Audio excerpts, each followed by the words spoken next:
আসসালামু আলাইকুম। স্যামসাং এবারও এই ফোনটি ডেড অবস্থা আছে। আমরা যখন এটাকে পাওয়ার সাপ্লাইয়ের সাথে লাগিয়ে এটা রিডিং চেক করার চেষ্টা করি, তখন আমরা এখানে কোনো প্রকার কোনো রিডিং দেখতে পাচ্ছি না। এই মুহূর্তে আমরা এটার যে মাদারবোর্ডটি আছে, মাদারবোর্ডটি খুলে চেক করে দেখব এটাতে আসলে সমস্যাটি কোন জায়গা থেকে। আমরা যখন মাদারবোর্ডটি ভালোভাবে চেক করি, তখন আমরা এখানে কয়েকটা ক্যাপাসিটারের মধ্যে শর্ট দেখতে পাই।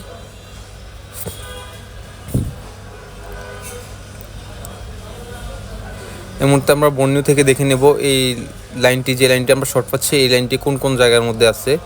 আমরা যখন বর্ণিও থেকে চেক করে দেখি, তখন এখানে আমরা মাত্র 3-4টা ক্যাপাসিটার এবং পাওয়ার আইসির মধ্যে এই লাইনটি দেখতে পাচ্ছি।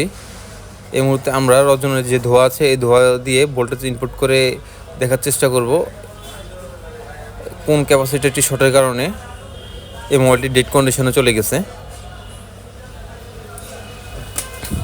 আমরা এই মুহূর্তে এখানে ভোল্টেজ ইনপুট করে দেখব কোন ক্যাপাসিটারটি শর্ট। আমরা এখানে যখন ভোল্টেজ ইনপুট করি, তখন দেখতে পাচ্ছি এখানে প্রায় সবগুলো ক্যাপাসিটারই গরম হচ্ছে। তাই আমরা পুনরায় রজনের ধোঁয়া দিয়ে আবার চেক করে দেখব কোন ক্যাপাসিটারটি প্রথমে গরম হয়। আমরা এখানে ভোল্টেজ ইনপুট করার পরে দেখতে পাচ্ছি এখানে যে এই ক্যাপাসিটারটি আছে মাঝখানের, এই ক্যাপাসিটারটি কিন্তু গরম হচ্ছে সবার প্রথমে। তাই আমরা এই ক্যাপাসিটারটি রিমুভ করে দেখব এই সমস্যাটি সমাধান হয় কিনা। আমার মাদারবোর্ড থেকে ক্যাপাসিটিটি রিমুভ করে নিয়েছি। এই মুহূর্তে আমরা এখানে মাল্টিমিটার দিয়ে জিআর ভ্যালু চেক করে দেখব এখানে আর কোনো শর্ট আছে কিনা।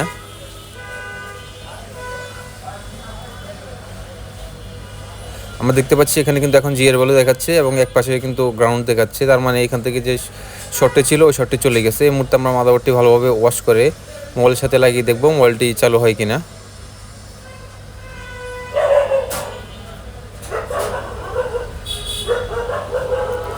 আলহামদুলিল্লাহ, আমাদের মোবাইলের মধ্যে কিন্তু স্যামসাংয়ের যে লোগোটা ওটা চলে আসছে।